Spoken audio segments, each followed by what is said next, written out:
Hi friends, ಇದು tomato variety ಬಂದ್ಬಿಟ್ಟು ಸಾಹೋ. ನೋಡಿ, ಹೂವಾಗಲಿ ಗಿಡ ಆಗಲಿ ತುಂಬ ಚೆನ್ನಾಗಿ ಬಂದಿದೆ. ಈಗ 50 ದಿನ ಇದೆ ಇದಕ್ಕೆ. ಸಾಹೋ ವೆರೈಟಿ 28,000 ಸಸಿ 3 ಎಕರೆಯಲ್ಲಿದೆ.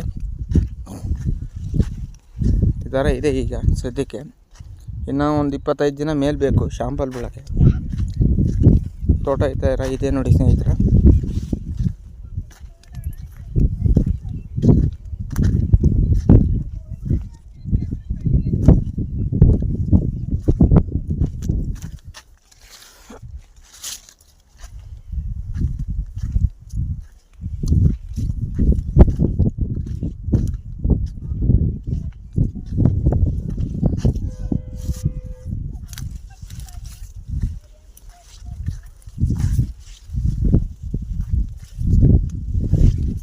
ಸಾಹೋ ವೆರೈಟಿ ಇದು.